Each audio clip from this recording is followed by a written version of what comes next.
வைக்கம் போன்ற போராட்டங்கள்லாம் நடந்தபோது காந்தி உயர் சாதியினரிடம் சென்று கெஞ்சுகிறார். எப்படி கெஞ்சுகிறார் என்றால், இந்த தாழ்த்தப்பட்ட மக்களை அந்த புனித வெளிக்குள் அனுமதியுங்கள் என்று கேட்க. எப்படி சொல்றாரு?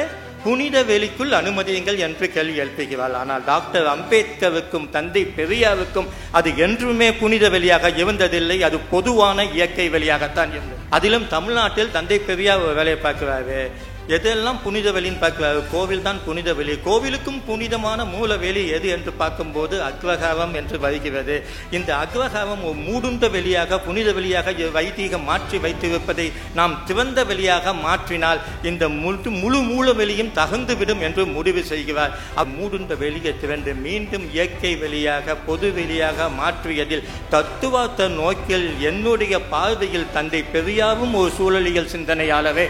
நம்மளால் எனக்கு பறவைகளை பிடிக்கும், பறவையை பார்க்க போவான், மரக்கன்று நட்டு நான் நிறைய சூழல் சேவை செஞ்சிட்டேன்னு சொல்லுவான். ஆனால் சக மனிதனை பார்க்கும்போது அவன் சாதி என்னன்னு ரகசியமாக விசாரிக்கும். ஸ்டீஃபன் ஹாக்கிங் பதிலும் ஆய்வு செய்து முதல் என்பது இந்த டைம் அண்ட் ஸ்பேஸ்க்கு முன்னால் ஒரு பொருளே இல்லை என்று இன்றைய அறிவியல் கண்டுபிடித்த உண்மையை 2000 ஆண்டுகளுக்கு முன்னாடி தொல்காப்பியம் நிலமும் பொழுதும் என்று சொன்னது என்றால் அதில் எப்பேற்பட்ட சூழலியல் சிந்தனை.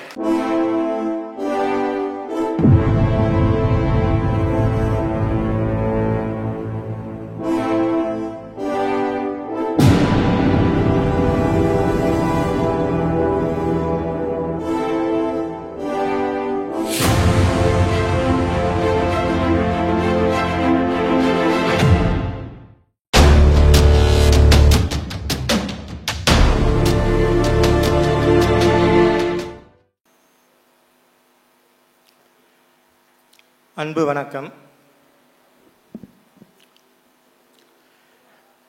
வழக்கம் போலவே உணவு இடைவேளைக்கு பிறகு அந்த முதல் மைக்கு எனக்கு தான் எங்கே போனாலும் வருது. இந்த இயக்க மேடையிலும் அது விதிவிலக்கல்ல போல இருக்கு. பொதுவாக இந்த அறிஞர்கள் இன்னைக்கு நடைபெற்று கொண்டிருக்கின்ற இந்த அறிஞர்கள் அவயம் என்கிற இந்த கருத்தரங்கம் எவ்வளவு முக்கியமானது என்பது இன்று கூட நீங்கள் வந்திருப்பவர்களால் உணர முடியாது. ஆனால் எதிர்காலத்தில் இது கட்டாயம் பேசப்படும்.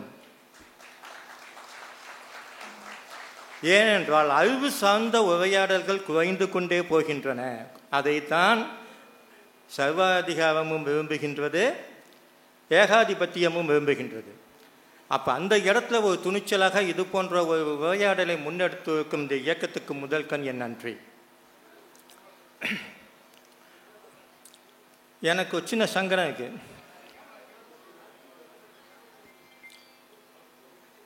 அறிஞர்கள் அவைன்னா ஒரு வழக்கமாக, அதுவும் நாங்கள் மதிக்கக்கூடிய அறிஞர் பக்தவத்சல பாரதி போன்றவர்கள் அமர்ந்து வந்த விமரில் ஒரு செவ்விலக்கிய மொழியில் பேசணும் அப்படிங்கிறது தான் மரபாக இருக்குது. ஆனால் தமிழ் ஒரு டைக்ளோசிக்ஸ் லாங்குவேஜ்மாங்க, மொழி அல்ல. அது செவ்விலக்கிய மொழியையும், காலையில் டாக்டர் வி அரசு பேசினா இல்லையா, அதே தான். செவ்விலக்கிய மொழி வழக்கு மொழியையும் அது அனுமதிக்கின்றது, பேச்சு வழக்கு மொழியையும் அதிக அனுமதிக்கின்றது. பேச்சு வழக்கு மொழி தான் தமிழை காப்பாற்றியது என்று கூறிய காரணத்தினால் நான் அந்த தமிழ் கொடுத்த சுதந்திரத்தை எடுத்துக்கொண்டு, ஏன்னா வேறு மாதிரி எனக்கு பேச தெரியாது, அதான் உண்மை. நான் பேச்சு மொழியிலேயே இங்கு என்னுடைய வழக்கை இதை ஆரம்பிக்குவேன். ரெண்டாவது, இங்கே நிறைய இளைஞர்களுக்கு அது பார்க்கறதுக்கு அவ்வளோ மகிழ்ச்சியாக இருக்குது. என் வயசும் பாதி குறைஞ்சி போன மாதிரி இருக்கிறதுனால அது உரையாடவும் எளிதாக இருக்கும். வழக்கமாக ஒரு கருத்தரங்கத்துக்கு கிளப்புனா எது நம்மளுடைய நலம் நாடும் நண்பர்கள் 4 பேர்னாச்சும் ஃபோன் பண்ணிடுவாங்க. அண்மையில் ஒரு நண்பர் ஒருத்தர் ஃபோன் பண்ணார். என்ன ஏதோ பேச போவீங்களாமே அப்படின்னு. ஆமாம், மே 17 அப்படின்னு நான் சொன்னேன். இல்லை, பிப்ரவரி 25. அவர் கேட்க வந்த நோக்கம் எனக்கு புரியுது. தமிழ் தேசிய மேடை என்ன பண்ணுறது, அந்த அளவுக்கு பேரை கெடுத்து வச்சுட்டாங்க. என்னை பொறுத்த வரையிலும் தேசியம் அது இன்னைக்கு வரையிலும் விளக்கங்கள் போய்கொண்டே வைக்கின்ற ஒன்று. யாருக்குமே ஒரு முடிவு வந்ததா தெரியலை. எல்லாருமே தேசியம்னு சொல்லிக்குவான். ஏன்னா இந்து தேசியம்ங்கிற வார்த்தை கூட நம்ம கேள்விப்படுவோம். அதனால் தேசியம்ங்கிற வார்த்தைகளுக்கு அடிப்படையில் பார்க்க போனால் நான் அதுக்கு 2 வகைகள் தான் வச்சுருக்கேன். ஒன்று இன்க்ளூசிவ் நேஷ்னலிசம், ஒன்று எக்ஸ்க்ளூசிவ் நேஷ்னலிசம். உள்வாங்கிக் கொள்ளும் தேசியம், இன்னொன்று வெளித்தள்ளும் தேசியம். இந்த தமிழ்நாட்டை பொறுத்தவரையிலும் இந்த உள்வாங்கும் என்ற அந்த சிந்தனைக்கு அடையாள சின்னம் ஒன்று உள்ளது. அது சாதியையும் சாதியாளவையும் தவிர மற்ற அனைத்தையும் உள்வாங்கிக் கொள்ளும் அந்த சிந்தனையின் அடையாளம்தான் தந்தை பெரியார். ஆக தந்தை பெரியாரை ஏற்றுக்கொண்ட மே 17 இயக்கத்தின் இந்த கருத்தரங்க மேடையில் பேசுவதில் எனக்கு ஒரு மறுப்பும் கிடையாது. எனக்கு கொடுக்கப்பட்ட தலைப்பு தமிழும் சுற்றுச்சூழலும். இந்த தலைப்பை எடுத்த உடனே நான் தோழர் இப்போ கொஞ்சம் முன்னாடி குறிப்பிட்ட போது இந்த மாதிரியான சமீபத்தில் நடந்து கொண்டு வைக்க வந்த அழிவுகள்லாம் பேசலாமா அப்படின்னு முதல்ல யோசித்தேன். இந்த அழிவு இப்போ நடக்குது. ஆனால் பழைய காலத்தில் பழந்தமிழ் நாட்டில் சில விஷயங்கள் நடந்திருக்கு. அதை எப்படி தமிழ் வென்று இன்றைக்கி இருக்கிற சுற்றுச்சூழலை காப்பாற்றுச்சு அப்படிங்கிற அந்த அடிப்படையை புரிய வச்சுட்டா இன்றைக்கி உள்ள சில விஷயங்கள் எளிதாக புரியுங்க நம்பிக்கையில் அதுக்குள்ளே போகலாம்னு முடிவு பண்ணேன். காலையிலேருந்து பார்த்தா தொடக்கத்துலேருந்து நம்ம டாக்டர் வி அரசு கவு அறிமுக தமிழெல்லாம் அதை தொட்டு தான் வந்தாங்க. எனக்கே ஆச்சரியம் இருந்துச்சு, அது இயல்பாக அமைஞ்சிருச்சுன்ட்டு. அந்த வகையில் தமிழ் சுற்றுச்சூழல் மொழி இது ஏன் தமிழையும் சுற்றுச்சூழலையும் தொடர்ந்து நான் இணைச்சி பேசிக்கிட்டே இருக்கேன்னா அதுக்கு ஒரு காரணம் இருக்குது. கொஞ்சம் அசந்தால் ஒரு குரூப் இருக்காங்க, அது நாங்கள் தான் சுற்றுச்சூழல் மொழின்னு கிளைம் பண்ணுறதுக்கு ரெடியாகும். என்னது பண்ணிட்டான். கடந்த 2010ஆம் ஆண்டு ஐநா அவையில் ஐநா பொதுச் செயலாளர் ஒரு அறிக்கை வாசிக்கிறார். அந்த அறிக்கையில் சமஸ்கிருத இலக்கியங்கள் குறிப்பாக மகாபாரதம் என்ற காவியத்தில் ஈக்கோலஜிக்கல் பேலன்ஸ் பற்றிய அடிப்படை செய்திகள் இருக்கின்றனன்னு ஐநா அவையில் வாசிக்குவான். அது அவர் வாசிக்க மாட்டான், இங்கேருந்து ஒருத்தன் எவனா எழுதி கொடுத்துருக்கான். அப்படி பார்க்க போகும்போது அப்படி என்னடா ஈக்காலஜி, அது மகாபாரதத்தில் ஈக்காலஜிக்கல் பேலன்ஸாக எனக்கு மட்டும் அந்த ஐநா பொதுச் செயலாளர் சந்திக்க வாய்ப்பு இருந்தால் நீ ஒழுங்காக மகாபாரதம் படித்து வைக்கியான்னு கேட்பேன். ஏன்னா காந்தவ வனசர்க்கத்தில் அந்த காட்டை கொளுத்தி விட்டுட்டு அதில் அந்த உயிரினங்கள் விலங்குகள்லாம் துடித்து சாக வைத்த பெரிய வீரகாவிய பண்பாக எழுதி வைத்து வைப்பார்கள். இதுவா ஈக்காலஜிக்கல் பேலன்ஸ்? ஈக்காலஜிக்கல் என்ன தெரியுமா? இப்போ அதே சமயம் தமிழ்கிட்ட நீங்கள் வந்தீங்க சொன்னால் நீங்கள் இன்னொன்று இப்போதைக்கு நீங்கள் சுற்றுச்சூழல் மொழின்னு கிளைம் பண்ணுற நீங்கள் எவ்வளோ என்ன சொல்லிக்கிட்டு இருக்கீங்க? நாங்கள் தேவமொழி அப்படின்னு. தேவமொழி எங்கே இருக்கும்? வானில் உள்ள தேவர்களோடு நீங்கள் வாழ்வாங்கு வாழுங்க, நான் கேட்கல. ஆனால் தமிழ் என்பது இந்த நிலத்தின் மொழி, இந்த சுற்றுச்சூழல் மொழி. எந்த மொழிக்கு நிலம் இருக்கிறதோ அதற்கு சுற்றுச்சூழல் இருக்கும். ஒரு நிலமும் சொந்தமற்ற உனக்கு நாடோடி மொழிக்கு சுற்றுச்சூழல் இருக்கிறது என்றால் எவனாவது நம்புவானா?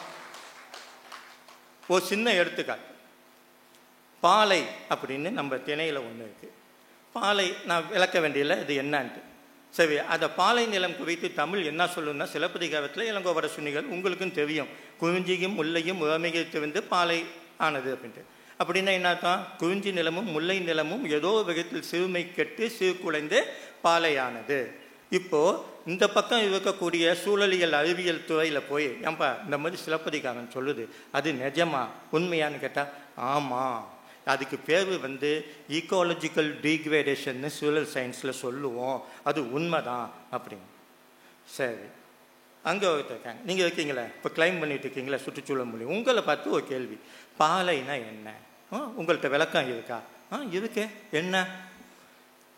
இந்துவன் இருந்தால இந்துவன் சொன்னோன்னே நகைச்சுவையாக இருக்கு. அவர் ஒரு தடவை விஸ்வரூபன்கிற பார்ப்பனவை கொண்டுட்டார். அதனால் அவருக்கு பிரம்மஹத்தி தோஷம் வந்துடுச்சு.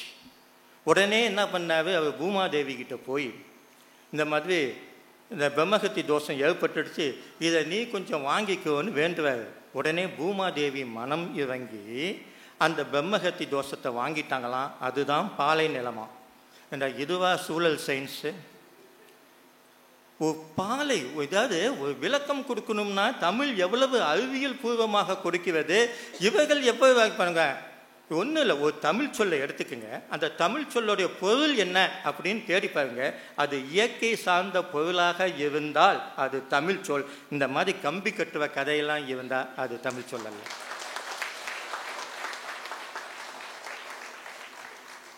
தமிழுக்கும் சுற்றுச்சூழலுக்கும் உள்ள பொருத்தத்தை வந்து வெறும் தொல்காப்பியான் சிலப்பதிகாரம்னு ஜல்லி அடிச்சுட்டு போக வரல. அதை இன்னைக்கு இருக்கிற ஸ்டீஃபன் ஹாக்கிங், சார்லஸ் டார்வின் வரையிலும் கொண்டு வந்து இணைவாக பேச முடியும். இப்போ தமிழையும் சுற்றுச்சூழலையும் எந்த பகுதியை பொருத்தி பார்க்கலாம் அப்படின்னு பார்க்க போகும்போது முதல்ல நான் தீர்மானித்து வந்தது சார்லஸ் டார்வினுடைய அந்த பரிணாம கொள்கையோட பொருத்தி பேசுவோமான்னு முதல்ல நினைச்சேன். ஏன்னு கேட்டிங்கன்னா, அது 2 தேர்வுகளை முன்வைத்தார். ஒன்று நேச்சுரல் செலெக்ஷன் என்று சொல்லக்கூடிய இயற்கை தேர்வு, இன்னொன்று படிமலர்ச்சி என்று கூடிய எவல்யூஷன் தியரி, படிமலர்ச்சி கோட்பாடு. இந்த 2லையும் தமிழை பொருத்தி பார்த்தா அந்த நேச்சுரல் செலெக்ஷன் என்று சொல்லப்படக்கூடிய அந்த தேர்வில் 3 வகைகள் இருக்கு. Stabilising selection, directional selection, disruptive selection. இந்த 3க்கும் தமிழ் மிக அழகாக பொருந்தி வருகிறது. அதே போல் எவல்யூஷன் தியரியின் அடிப்படையில் பார்க்க போனால் micro evolution, macro evolution, mega evolution என்ற 3க்கும் தமிழ் மிக அழகாக பொருந்தி வருது. அதை பற்றி பேசினாலே நிச்சயமாக ஒரு தலைப்பில் கருத்தவங்க பேச முடியும். ஆனால் இங்கு நான் அதை பேசப்போவதில்லை. அதுக்கு மேலே முக்கியமான ஒரு விஷயம் காத்துக்கிட்டு இருக்கிறதுனால சரி, தமிழில் வந்து சுற்றுச்சூழல் பொருத்தி எதையோட பொருத்தி பார்க்கலான்னு பார்க்க போனால் ஈக்காலஜி, என்விரான்மெண்டல் அல்லது நிலத்தியல், நீரியல், வானியல், கிளைமேட்டாலஜி, பயோடைவர்சிட்டி, எவல்யூஷன், இப்படி பல அடுக்குகள் இருக்கு. எல்லா அடுக்குகளோடையும் தமிழை பொருத்தி பேச முடியும். ஒன்றால் பேச முடியுமா? அப்போ ஏன் ஒன்று வந்து இந்த கிளைமிங்க்கு வர அது ரொம்ப முக்கியம். இப்போது இதெல்லாம் டெவலப் பண்ணிவிட்டு நான் ஒரே ஒரு பொருளை மட்டும் இந்த கருத்தவங்களுக்காக தமிழுக்கும் சுற்றுச்சூழலுக்கும் இணைத்து பேச எடுத்துக்கொண்டேன். அது இலக்கண மொழி வழக்கில் குரோனோடோப் என்பார்கள். அது அறிவியல் மொழியில் டைம் அண்ட் ஸ்பேஸ். தமிழில் தொல்காப்பிய கூறிய நிலமும் பொழுதும். நிலமும் பொழுதும் இந்த கேட்டோன்னே நம்ம சின்ன வயசில் பாடப்புத்தகத்துலேருந்து படிச்சுக்கிட்டே வர ஒரு விஷயம். தொல்காப்பியர் என்ன சொன்னார்? முதல் பொருள் நிலமும் பொழுதும். ஓகே, இதை 2 விதமாக பார்க்க முடியும். இன்றைக்கும் கூட அறிஞர்கள் அதை பொருள் முதல்வாதமாகவும் கருத்து முதல்வாதத்துக்கு எதுவான ஒன்றாகவும் பார்ப்பார்கள். இப்போ கருத்து முதல்வாதம்னா அதோடைய ரெப்ரசன்டேட்டிவ், அதோடைய பிரதிநிதியான கடவுள். பொருள் முதல்வாதம் அதோடைய பிரதிநிதியான இயற்கை. இப்போது இந்த பக்கம் இயற்கை, இந்த பக்கம் கடவுள். தமிழ் எந்த பக்கம் என்று பார்த்தால் இயற்கையின் பக்கமா கடவுளின் பக்கமா என்றால் தமிழ் இயற்கையின் பக்கம் நிற்கிறது. இதுதான் அதோடைய முதல் அடிப்படை. இந்த உலகத்தில் உள்ள எல்லா மதங்களும் உங்கள் முதல் பொருள் என்று கேட்டால் கடவுள் என்று சொல்லும். கடவுளை மறுத்த மதங்களுக்கும் கூட மையப்பொருள் காலையில் அவர் பேசின மாதிரி கடவுளாக தான் இருக்கும். பௌத்தம், சமணம் போல் கடவுள் இல்லைன்னு தான் சொல்லுவாங்க. ஆனால் அந்த கடவுளுங்கிற கேரக்டரை, அதாவது படைப்பு கடவுளுங்கிற கேரக்டரை பற்றியே கவலைப்படாமல் நிலமும் பொழுதும் என்று சொன்ன மொழி தமிழ். அது சும்மா சொல்லிட்டு போயிட முடியுமா? இந்த நிலமும் பொழுதும் அப்படின்னு அது சொல்லிட்டு போயிட்டாங்க. இது எந்த வகையில் உண்மை? டைம் அண்ட் ஸ்பேஸ், ஆங்கிலத்திலையும் அதோடைய விஞ்ஞான வாழ்க்கையிலையும் பார்க்க போனால் time and space.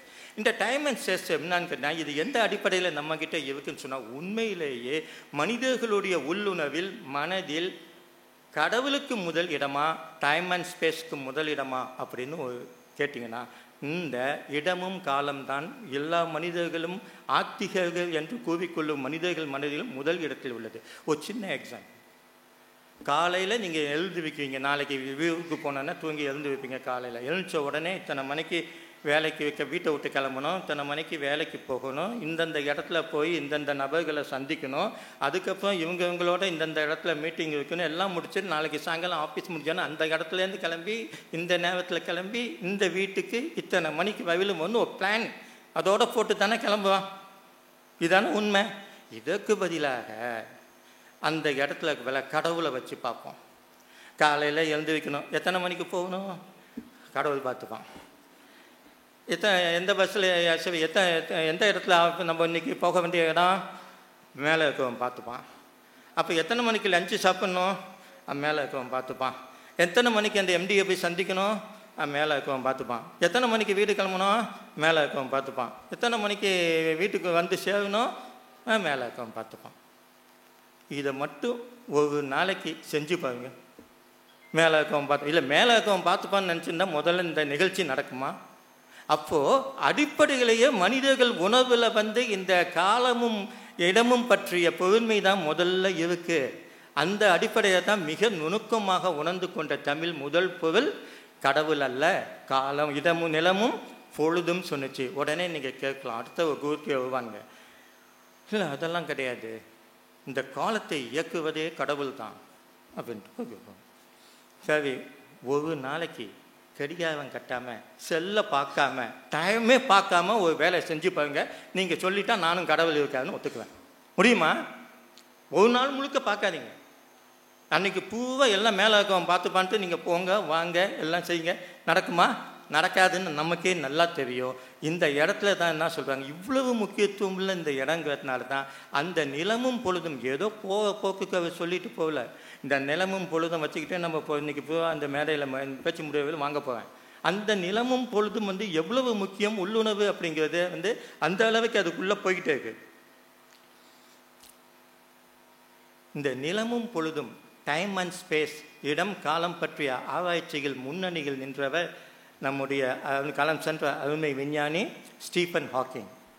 Stephen Hawking இந்த சக்கரநாற்காலியில் அமர்ந்து கொண்டே இந்த பிரபஞ்சத்தை கணக்கிட்டவர். காலம் நேரத்தை பற்றி அவருக்கு கணக்கிட முடியாதா என்ன, காலம் இடத்தை பற்றி.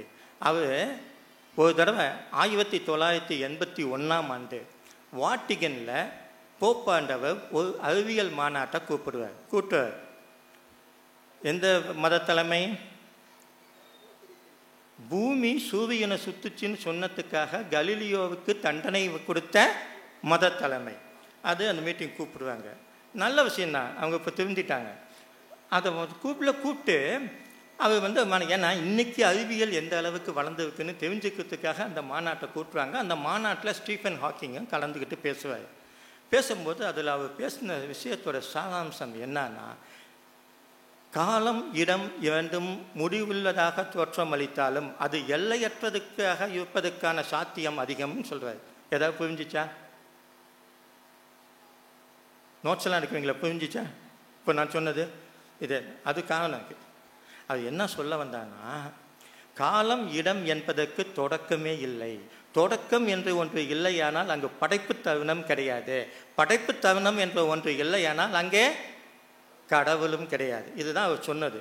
சொல்லிவிட்டு அந்த மீட்டிங் மாநாடு முடிஞ்சோன்னே போப்பாண்டவர் ஸ்டீஃபன் ஹாக்கிங்கை சந்திக்கும்போது சொல்கிறாரு, உங்கள்கிட்டலாம் நான் ஒரு வேண்டுகோள் வைக்கணும். இந்த எவல்யூஷன் தியரி, பரிணாம கொள்கையை பற்றி, டார்வினோடைய பரிணாம கொள்கை என்ன வேணால் பேசிக்கங்க, நாங்களும் இன்றைக்கி கிட்டத்தட்ட ஒத்துக்குவ நிலைமைக்கு வந்துட்டோம். ஆனால் அந்த பிக் பேங்கை பற்றி பேசாத வேண்டாம், கொஞ்சம் அடக்கி வாசிங்க. ஏன்னா அது ஒரு படைப்பு தருணம், அது கடவுள் செயல் அப்படிங்கிறத மறுத்துடுது, அதனால் அது மட்டும் வேண்டாமே அப்படிங்கிறார். இப்போது அதாவது அவர் சொல்ல வந்தது என்னன்னா, குறிப்பாக எங்களை போன்ற ஆன்மீகவாதிகளின் பொழப்பில் மண்ணள்ளி போட்டுடாதீங்க, அவ்வளோதான். இதை கேட்ட உடனே ஏற்கனவே பேசுனது சொன்னா இல்லையா, யாருக்கு விளங்கலான்னு இந்த மாதிரி தான் அவர் பேசி முடிச்சிருக்காரு. அது கிண்டலாக எழுதுவார். யார்? Stephen Hawking. என்ன சொல்கிறான்னா, நல்ல வேலை நான் பேசினது போப்பாண்டவருக்கு புரியலை, புரிஞ்சிருந்தால் கலீலியோவுக்கு ஏற்பட்ட கதி எனக்கும் ஏற்படுவதை நான் விரும்பலை. இப்படிப்பட்ட இந்த வெறுமே கிடையாது. ஒரு ஸ்டீஃபன் ஹாக்கிங் பதிலும் ஆய்வு செய்து முதல் என்பது இந்த டைம் அண்ட் ஸ்பேஸ்க்கு முன்னால் ஒரு பொருளே இல்லை என்று இன்றைய அறிவியல் கண்டுபிடித்த உண்மையை 2000 ஆண்டுகளுக்கு முன்னாடி தொல்காப்பியம் நிலமும் பொழுதும் என்று சொன்னது என்றால் அதில் எப்பேற்பட்ட சூழலியல் சிந்தனை! இந்த இடத்துல தான் வேந்து போகும். அதே சமயம்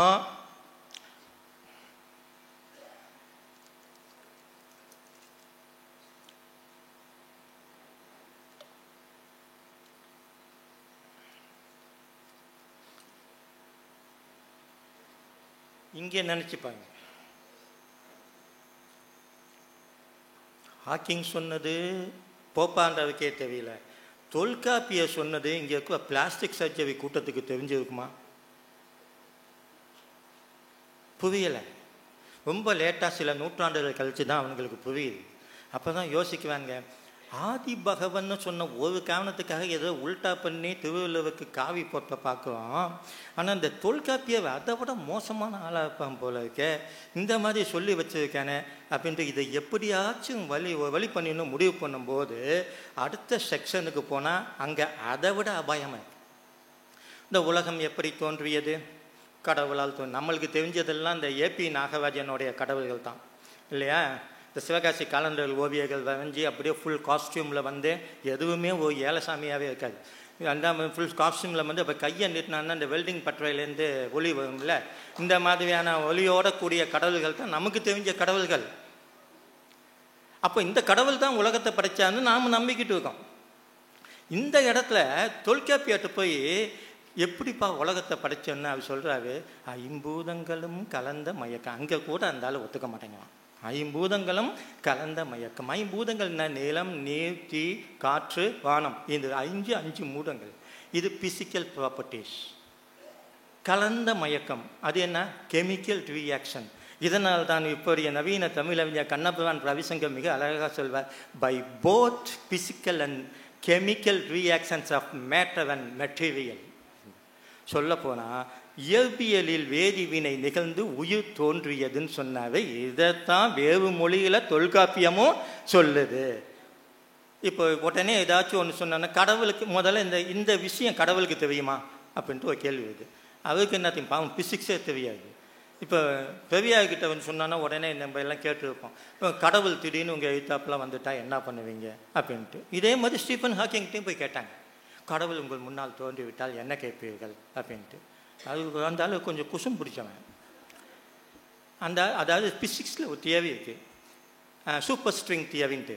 அதை அப்படியே டெவலப் பண்ணி இன்றைக்கி 11 டைமென்ஷன்ஸோட அதை வந்து எம் தியரின்னு சொல்கிறாங்க. அது இன்னும் விஞ்ஞானிகளுக்கே புரியாத ஒரு கோட்பாடாக இருக்குது. அந்த கோட்பாடை வந்து இன்றைக்கி அடுத்த கட்ட ஆய்வுக்கு எல்லா விஞ்ஞானிகளும் போட்டு பரட்டிக்கிட்டு இருக்காங்க. அந்த உடனே இவர்கிட்ட போய் கேட்குவாங்க, கடவுள் உங்களுக்கு முன்னாடி வந்து நின்னா என்ன கேட்பீங்கன்னு. அந்த எம் தியரியை கொஞ்சம் விளக்குங்கன்னு கேட்குறாங்க. அதை விட அதுக்கு கொடுமையான தண்டனை உண்டா? இப்போ இப்படிப்பட்ட ஆள்கிட்ட வந்து சரி இதே குசும்பு தாங்க தொல்காப்பியத்தையும் இருக்குது. அது என்ன சொல்கிறான்னா, நிலமும் பொழுதும் நல்ல கவனிங்க, நிலமும் பொழுதும் முடிச்சிட்டாரு. அங்கே கடவுளுக்கு அடுத்து ஐம்பூதங்களும் கலந்த மயக்கம். இந்த உலகம் எப்படி படைக்கப்பட்டது? ஐம்பூதங்களால் ஆனது. சரி, அது 5 பூதம்னா உலகத்தில் உள்ள பொருட்களும் 5 பூதங்களால் ஆனது. அப்போ உலகத்தில் படைக்கப்பட்ட மனிதர்களும் 5 பூதங்களால் ஆனது.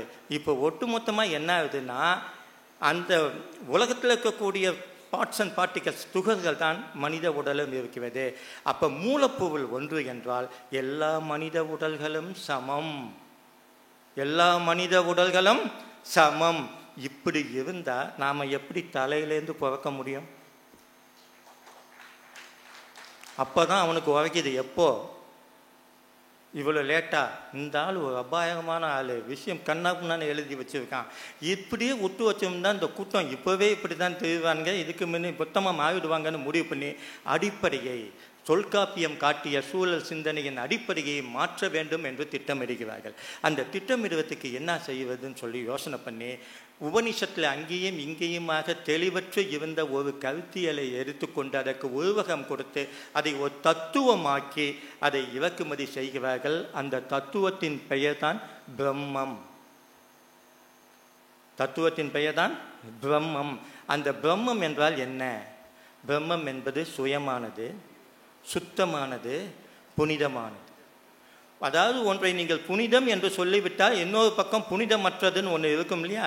அது எதுன்னு கேட்டால் பிரகிருதி, இயற்கை. அதாவது தமிழ் கடவுள் பக்கமா இயற்கை பக்கமா என்று கேள்வி எழுப்பிய போது இயற்கை பக்கம் தான். அதுதானே தமிழோடைய வலிமை. இவங்க என்ன பண்ணுறாங்க, அதை மாற்றி இயற்கை தாழ்மையானது, பிரம்மம் உயர்வானது அப்படின்னு ஒரு கோட்பாட்டை முன் வைக்கிறாங்க. இந்த கோட்பாட்டின் விளைவு என்ன ஆகுதுன்னு கேட்டிங்கன்னா, இயற்கை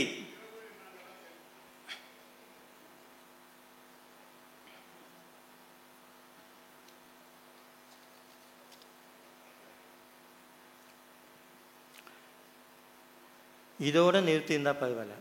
பிரம்மம் அப்படின்னு சொல்லிட்டு இந்த பக்கம் பிரகிருதி, இயற்கை அப்படின்னு சொல்லிட்டு போனால் ஒன்றும் கிடையாது. இந்த பவரை வாங்கணுமே, அதுக்கு தான் அவன் என்ன சொல்கிறான்னா, பிரம்மத்தின் பிரதிநிதிகள் பார்ப்பனர்கள். நல்லா கவனிங்க, பிரம்மத்தின் பிரதிநிதிகள் பார்ப்பனர்கள். அப்போது பார்ப்பனர்கள் பிரம்மத்தின் பிரதிநிதிகள் என்றால் பிரம்மத்தை போலவே இவர்களும் புனிதமானவர்கள். அப்போ புனிதமற்றவர்கள் யார்? இங்கே உட்கார்ந்து இருக்கிற நம்ம எல்லாம் தான். அப்போது இது முடித்ததுக்கப்புறம் அந்த உடல்களில் இப்போ ஏற்றத்தாழ்வு வந்துடுச்சா? அதை உடல்களில் ஐம்பூதங்களின் கலவை என்று சொன்ன ஒரு இயற்கை அறிவியலில் இந்த பிரம்மம் என்ற தத்துவத்தை புகுத்தி ஒரு ஏற்றத்தாழ்வை உண்டாக்கி விட்டன. இதை அடுத்த கட்டமாக எங்கே கொண்டு போகணும்னு நினைக்கிறாங்கன்னா அந்த நிலமும் பொழுதும் அந்த இடத்துக்கு கொண்டு போகணும்னு நினைக்கிறாங்க. அதே போல் இந்த புண்ணியம்ங்கிற இந்த புனிதம்ங்கிற விஷயத்தை அங்கேயும் போய் வெளிக்கு புனித விதம் அப்படின்னு ஒன்று கொண்டு வருவாங்க, புனித நேரம் அப்படின்னு ஒன்று கொண்டு வராங்க. அந்த புனித வெளி எதுன்னு கேட்டிங்கன்னா அன்னைக்கு கோவில்களும் அக்ரஹாரமும். அப்போ புனிதமற்ற வெளி என்றால் ஊருக்கு வெளியே இருந்த ஒதுக்கப்பட்ட சேவை பகுதிகள் அங்கே வசித்த மக்கள் தீண்டப்படாதவர்கள் ஆக்கப்பட்டன. இந்த வகையில் பார்த்தீங்கன்னா அடுத்தது மிக முக்கியமான அவனுடைய நோக்கத்தை நிறைவேற்றிக்கிட்டான் பாருங்க. கடைசியாக இந்த தொல்காப்பியம் சொன்ன முதல் பொருளான நிலமும் பொழுதும், அதுக்கப்புறம் ஐம்பூதங்களால் ஆன சம மதிப்புடைய உடையல்கள், இது இரண்டையும் வைதீகமாக இருந்தது புனிதப்படுத்தியதன் மூலமாக ஒரு புதிய தத்துவத்தை உருவாக்குவதன் மூலமாக அறிமுகப்படுத்தினார்கள். தமிழின் சூழலியல் சிந்தனை அன்றிலிருந்து நாசமாக தொடங்கியது. அது உள்குள்ள இன்னைக்கு வரையிலும் அந்த புனித வெளி என்ற கருத்தாக்கம் எல்லா மனதிலும் குடிக்கொண்டு விட்டது. இன்னும் சொல்லப்போனால் அதுக்கு பின்னாடி அந்த கோவில் நுழைவு போராட்டங்கள், வைக்கம் போன்ற போராட்டங்கள்லாம் நடந்தபோது காந்தி உயர் சாதியினரிடம் சென்று கெஞ்சுகிறார். எப்படி கெஞ்சுகிறார் என்றால், இந்த தாழ்த்தப்பட்ட மக்களை அந்த புனித வெளிக்குள் அனுமதியுங்கள் என்று கேட்க. எப்படி சொல்றாவே, புனித வெளிக்குள் அனுமதியுங்கள் என்று கேள்வி எழுப்புகிறாள். ஆனால் டாக்டர் அம்பேத்கருக்கும் தந்தை பெரியாருக்கும் அது என்றுமே புனித வெளியாக இருந்ததில்லை. அது பொதுவான இயற்கை வெளியாகத்தான் இருந்தது. அதிலும் தமிழ்நாட்டில் தந்தை பெரியார் வேலையை பார்க்கிறாரு. எதெல்லாம் புனித வெளின்னு பார்க்கிறாரு. கோவில் தான் புனித வெளி. கோவிலுக்கும் புனிதமான மூல வெளி எது என்று பார்க்கும்போது அக்ரஹாரம் என்று வருகிறது. இந்த அக்ரஹாரம் ஒரு மூடுண்ட வெளியாக புனித வெளியாக வைதீகம் மாற்றி வைத்திருப்பதை நாம் திறந்த வெளியாக மாற்றினால் இந்த முழு மூல வெளியும் தகர்ந்துவிடும் என்று முடிவு செய்கிறார். அவர்களிடம் ஒரு வேண்டுகோள் வைக்கிறார். என்ன வேண்டுகோள்? தயவு செய்து நீங்கள் இன்க்ளூசிவ், இந்த இப்போ நான் சொன்னேன் இல்லையா, முதல்ல நேஷனலில் இன்க்ளூஷன் இருக்குது, தமிழில் இருக்குது. உண்மையில் பார்க்க போனால் தமிழும் ஒரு இன்க்ளூசிவ் லாங்குவேஜ், உள்வாங்கும் மொழி. அதை கேட்பவங்க காதலெல்லாம் இன்பத்தேன் தான் பாயுமே ஒளிய ஈயத்தை காய்ச்சி ஊற்றாது. அப்படிப்பட்ட தமிழ் மொழி. அப்போது தமிழினுடைய இயற்கையின் அடையாளமே இந்த இன்க்ளூசிவ்னஸ், உள்வாங்கும் தன்மை தான். அதை தான் அங்கே பெரியாருன்னு சொல்கிறாரு. அக்ரஹாரத்தை ஒரு இன்க்ளூசிவ் மனப்பான்மையுடன் திறந்து விடுங்கள், அதை எக்ஸ்க்ளூசிவாக வைக்காதீர்கள் என்று சொன்னார்கள். அவர்களுக்கு விருப்பமில்லை, வெளியேறி விட்டார்கள். உடனே விரட்டிட்டான்னு ஒரு கதையை விட்டாங்க. அப்போ அது எல்லாம் போவை. இந்த வகையில் தான் எனக்கே ஒரு பெரிய ஆச்சரியமாக இருக்கிறது. தத்துவார்த்த நோக்கில், அதாவது இயற்கை வெளியை வைதீகம் உள்ளே நுழைந்து புனித வெளியாக மூடுண்ட வெளியாக மாற்றியது. தந்தை பெரியார் அந்த மூடுண்ட வெளியை திறந்து மீண்டும் இயற்கை வெளியாக பொது வெளியாக மாற்றியதில் தத்துவார்த்த நோக்கில் என்னுடைய பார்வையில் தந்தை பெரியாரும் ஒரு சூழலியல் சிந்தனையாளவே. எவ்வளவு பெரிய, அதாவது கிட்டத்தட்ட ஒரு 10 நூற்றாண்டு சரியை அவர் முறியடிக்கிறார். தமிழுடைய சூழல் சிந்தனையை அளித்த அந்த இடத்த அவர் முறியடித்து திரும்பவும் மாற்றி கொண்டுட்டு வராரு. இந்த இடத்துல தான் மிக முக்கியமாக நவீன சூழலியலாளர்கள் கருதப்படக்கூடிய எல்லாருக்கும் ஒரு விஷயத்தை நாங்கள் சொல்ல ஆசைப்படுவோம், சொல்லிக்கிட்டு வா. நம்மளால் எனக்கு பறவைகளை பிடிக்கும், பறவையை பார்க்க போவான், மரக்கன்று நட்டு நான் நிறைய சூழல் சேவை செஞ்சிட்டேன்னு சொல்லுவான். ஆனால் சக மனிதனை பார்க்கும்போது அவன் சாதி என்னன்னு ரகசியமாக விசாரிப்பான்.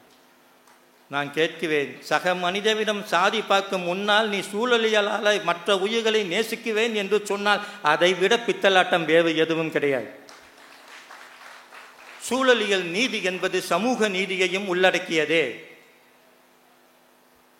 அதனால் நாங்கள் சொல்லுவோம், only the social justice will lead to the environmental justice.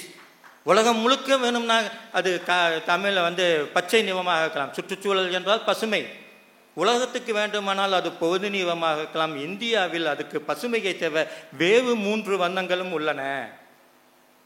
சூழலியல் என்பது பசுமையாகவும் இருக்கும், அதே சமயம் இந்தியாவில் அது நீளமாகவும் இருக்கும்.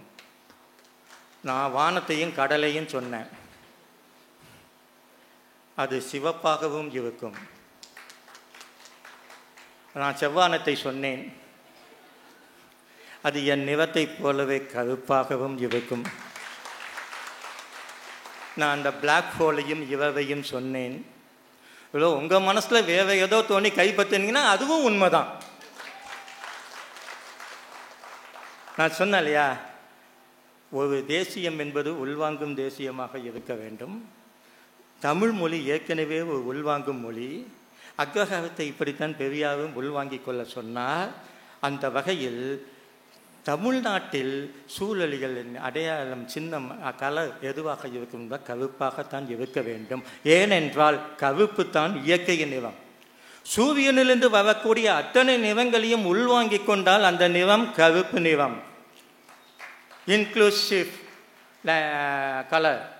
அதே சமயம் எந்த நிறமும் வேண்டாம் என்று வெளித்தள்ளினால் அது வெள்ளை நிறம். இதுதான் சயின்ஸு. வெள்ளையாக இருக்கிறவன் வெளியேற்றுவான், கருப்பாக இருக்கிறவன் அத்தனை பேரையும் அரவணைச்சுக்குவான். இதாங்க சொல். இந்த சமூக நீதியை உள்ளடக்கிய ஒரு சூழலிகள் தத்துவத்தை தமிழ் மட்டுமே கற்றுக் கொடுக்க முடியும். ஏனென்றால் அடிப்படைகள் இது ஒரு சூழலியல் சிந்தனை மொழி. இப்படி இந்த கலைலாம் வந்ததுக்கு அப்புறம் நிலத்துக்கு வருவோம். எல்லா நிலத்துக்கும் 4 திசை உண்டு இல்லையா? கிழக்கு, மேற்கு, வடக்கு. அதில் ஏதாவது ஏற்றத்தாழ்வு இருக்கா? நம்மளுக்கு தெரிஞ்சு கிடையாது, தமிழர்களுக்கு கிடையாது. ஆனால் அவங்களுக்கு உண்டு. யாருக்கு? அவங்க தெரியும். அவன் சொல்கிறான், வடநாட்டில் வடபுலத்தில் உட்காந்துக்கிட்டு தெற்க பிடிக்காது. அன்னைக்கும் தெற்க பிடிக்காது.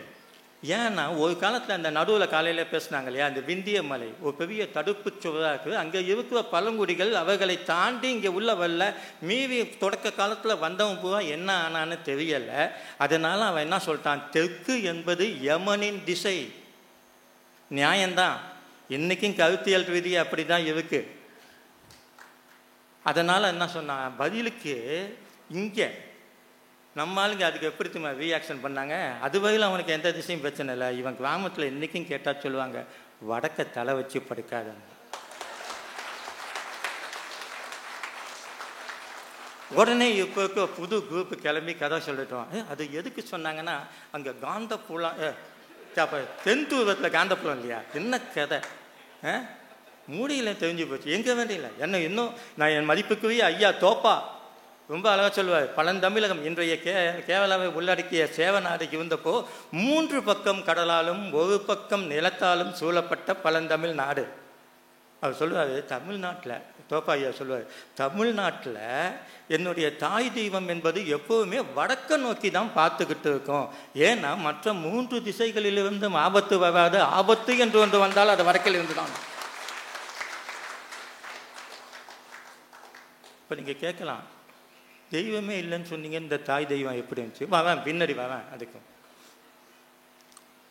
சரி, இதுதான் எப்படின்னு பார்த்தா, இந்த தமிழகத்தை 4 திசை, 4 காற்று இருக்குது. 4 திசையிலும் கொண்டல், தென்றல், வாடை, கோடை.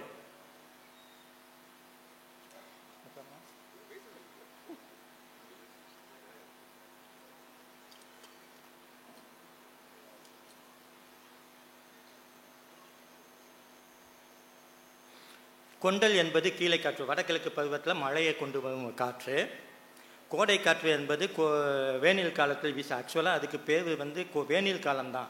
இந்த வெப்பத்தை கொண்டு வர காற்று கோடை காற்று வீசுவதனால் அது கோடை காலம்னு மாறிடுச்சு. தெற்குலேருந்து நமக்கு எல்லோருக்கும் தெரிஞ்ச சுகமான தென்றல், அது தென்மேற்கு பருவமழையின் அறிகுறி. அப்போ வடக்கிலிருந்து வரக்கூடிய குளிர்ச்சியான காற்று வாடை காற்று. தமிழ் சூழலியல் சிந்தனை. தமிழ் இப்போ நீங்கள் வந்து ஒன்றும் இல்லை, தமிழை ஒரு நாடு பிடிச்சி பார்க்குற மாதிரி பார்த்தீங்கன்னா அதோடைய வெப்பநிலை என்ன, வெளியில் வந்து எத்தனை டிகிரி செல்சியஸ் வெப்பம் இருக்குன்னு தெரியாது. இப்போ இந்த ஏசியா வங்கங்கிறதுனால இங்கே கொஞ்சம் குறைஞ்சி வைக்கலாம். ஆனால் தமிழையும் அதுக்கு மாதிரியே அதுக்கு ஒரு சென்டிகிரேட் இருக்குது. என்னன்னு பார்த்தீங்கன்னா, எப்போவும் தமிழ் என்பது குளிர்ச்சியாகவும் ஈரமாகவும் இருக்கும். அதனால தான் தன்மை கூட்டல் தமிழ் தண்டமிழ் என்று சொன்னார்கள். ஏனென்றால் இது சுற்றுச்சூழல் சார்ந்த ஒரு சிந்தனை. இது தமிழ்நாடு என்பது வெப்ப மண்டலத்தில் அமைந்திருக்கும் மொழி. அதனால் இயல்பாகவே தமிழர்களுக்கு குளிர்ச்சியையும் ஈரத்தையும் பிடிக்கும். அதனால தான் இவன் வந்து வசந்தத்தை வாவான்னு கூப்பிட மாட்டான், மழைக்காலத்தை தான் வாவான்னு கூப்பிடுவான். அப்படிப்பட்ட சூழ் சிந்தனை எனக்கு என்ன பெரிய ஆச்சரியம் சொன்னால், இந்த 4 காற்று வீசுது. இதில் இருக்கிறதுலே வெப்பமான காற்று எதுன்னு கேட்டால் அந்த கோடை காற்று.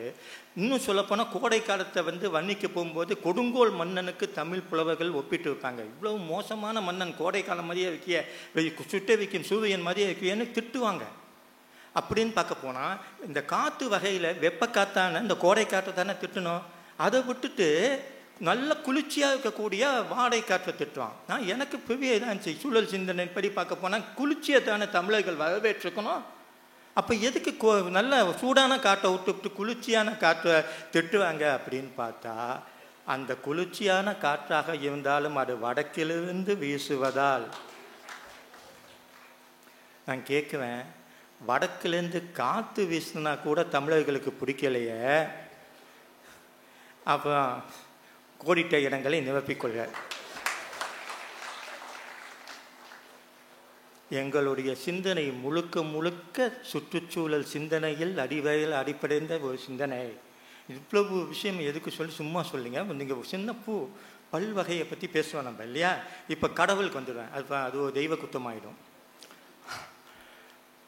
சரி, இவ்வளவு பேசுவீங்க. கடவுள் தொல்காப்பியம் கடவுளை பற்றி பேசியது, பேசப்பட்டது. கடவுளுக்கு பெயர்கள் கூட கொடுக்கப்பட்டுள்ளன.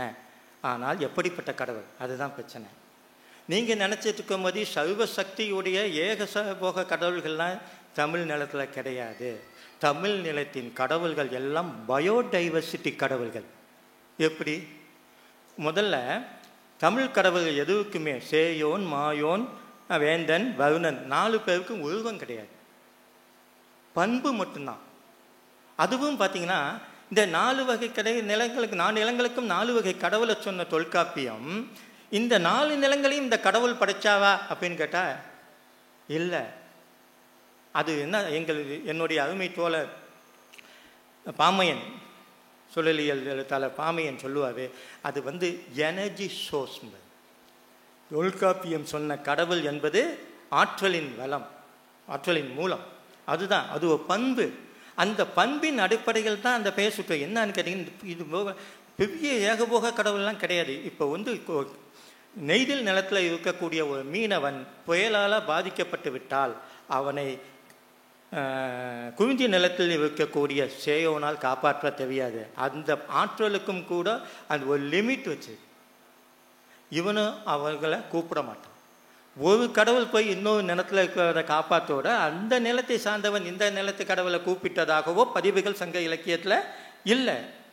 அப்போ அந்த வகையில் இது ஏன் இந்த வகையில் அப்படின்னு பார்த்தீங்கன்னா, இதுதான் பயோடைவர்சிட்டி. தனிநாயகம் அடிகள் மிக அழகாக சொல்வார், எங்கெல்லாம் ஒற்றை கடவுள் கோட்பாடு உருவானதோ அந்த நிலமெல்லாம் பாலை நிலமாக இருக்கும். ஆனால் பல்லுயிரியம் சார்ந்த நிலத்தில் தோன்றிய கடவுள்கள் எல்லாம் பல கடவுள்களாக இருப்பார்கள். தமிழ்நாடு என்பது ஒரு பல்லுயிரிய நிலம், பயோடைவர்சிட்டி லேண்ட். எனவே இங்கு தோன்றிய கடவுள்களும் பயோடைவர்சிட்டி காட்ஸ். இதாங்க கடவுள்களை கூட தொல்காப்பியம் படைத்த கடவுள்களும் கூட சூழல் சிந்தனையின் அடிப்படையில் உருவாக்கப்பட்ட கடவுள்கள்.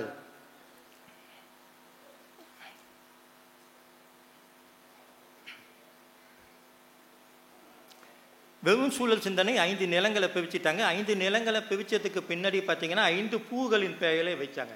அதுலேயும் பயோடைவர்சிட்டியை பார்த்தது தமிழ், அதாவது பல்வகைமையை பார்த்தது. எப்படி? குறிஞ்சி பூ என்பது ஒரு செடிப்பூ, முல்லைப்பூ என்பது ஒரு கொடிப்பூ, மருதம் என்பது கோட்டுப்பூ அல்லது மரப்பூ, நெய்தல் என்பது நீர்ப்பூ, பாலை என்பது குற்று மரப்பூ.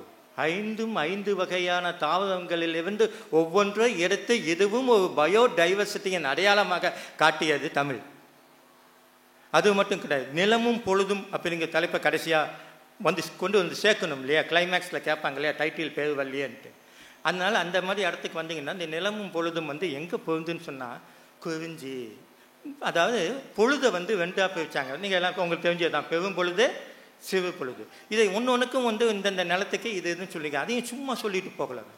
குறிஞ்சி என்பது மலைப்பகுதி, மலைப்பகுதி என்பது குளிரானது. ஆக பருவங்களில் குளிரான பருவம் எது என்று கேட்டால் கூது பருவம். எனவே அது குறிஞ்சிக்கு பெரும் பொழுது.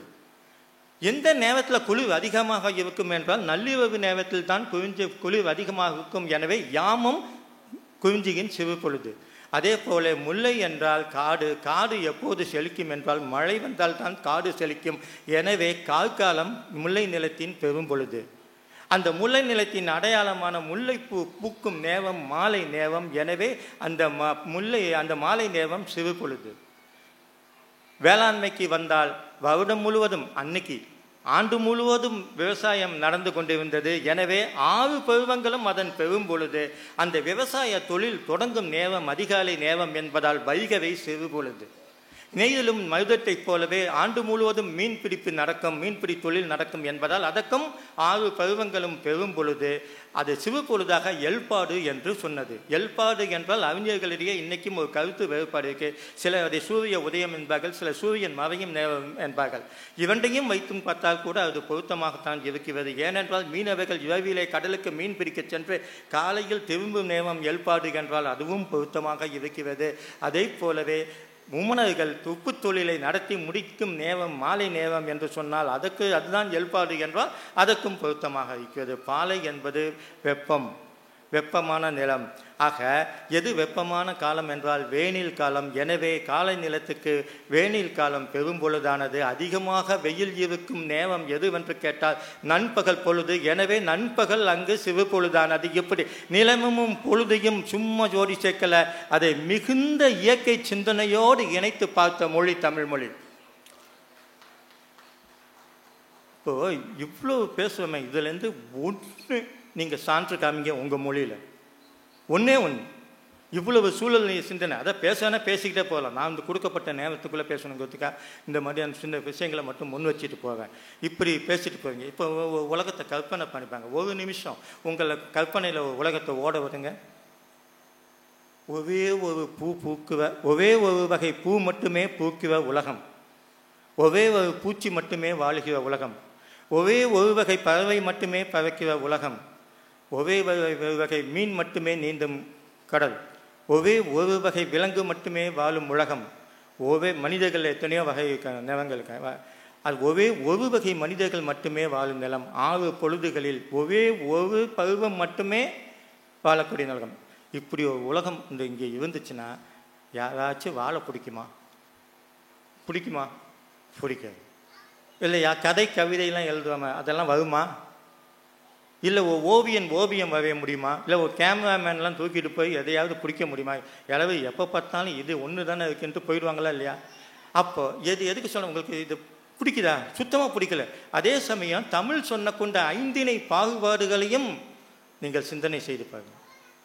இதை ஏன் சொல்கிறேன்னா, இப்போ இந்த தமிழ் முன்வைத்த இந்த பல்வகைமைக்கு மாறாக ஒற்றை சிந்தனை ஒன்று குபுன்னு கிளம்பி வந்துக்கிட்டு இருக்கு. ஒரே தேசம், ஒரே மொழி, ஒரே பண்பாடு, ஒரே மதம், ஒரே பசுமாடு, ஒரே கோமியம். என்னடா இப்படி ஒரு சின்ன விஷயம் பார்த்தீங்க. இப்படிப்பட்ட ஒரு நிலைமை வந்தால் நாடு முழுக்க ஒரே பைத்தியங்களாக ஆகிவிடும். இந்த ஒரே பைத்திய வகைமைக்கு எதுவாக என்றுமே தமிழ் முட்டுக்கட்டை போட்டு தடுத்து நிற்கும். ஏனென்றால் சூழலியலுக்கேற்ப தன்னை தகவமைத்துக் கொண்டு வரும் தமிழ்மொழி சமூக நீதிக்கு ஏற்பவும் தன்னை தகவமைத்துக் கொள்ளும். தமிழ் என்பது சமூக நீதியை உள்ளடக்கிய சுற்றுச்சூழல் சிந்தனை. இந்த மாதிரியான இடங்கள் எதிர்ப்புகள் ஏதாவது வந்துச்சுன்னா முதல்ல இந்த தமிழ் நிலத்தில் இருந்து மட்டும்தான் அது கிளம்ப முடியும் என்பதற்கு அடிப்படை காரணம் தமிழ் இயல்பிலேயே ஒரு சுற்றுச்சூழல் அன்றிலிருந்து இன்று வரை. அதனால்தான் அந்த குறிஞ்சியில் வாழ்ந்த தமிழ் இன்று கூகுளிலும் வாழ்கிறது. தவையில் வாழ்ந்து கொண்டிருந்த தமிழ் இன்றைக்கு விண்ணில் கிளவுட் கம்ப்யூட்டிங்கிலும் வாழ்ந்து கொண்டிருக்கிறது. ஆனால் உங்களை கேட்டீர்கள் என்றால் நீங்கள் என்ன சொல்லுவீங்க? எங்கள் மொழி தேவ மொழி, வானில் வாழ்ந்து கொண்டிருக்கும் மொழி என்பீர்கள். நல்ல விஷயம், அங்கே வாழட்டும். எம் தமிழ் என்பது தரையில் நடக்கும் மொழி. புழுதி படிந்தால் துடைத்து கொள்ளும், அழுக்கு ஒட்டினால் குளித்து கொள்ளும். ஏனென்றால் இது மண்ணின் மொழி. இந்த மண்ணின் மொழி அந்த பல்லுயிரிய கடவுள்கள் கூட பல்லுவிய பார்வையோடு பார்த்த இந்த மொழி ஒற்றை தன்மைக்கு எதுவாக எப்போதும் இயங்கும். ஏனென்றால் தமிழ் ஒரு சூழலியல் மொழி. நன்றி, வணக்கம்.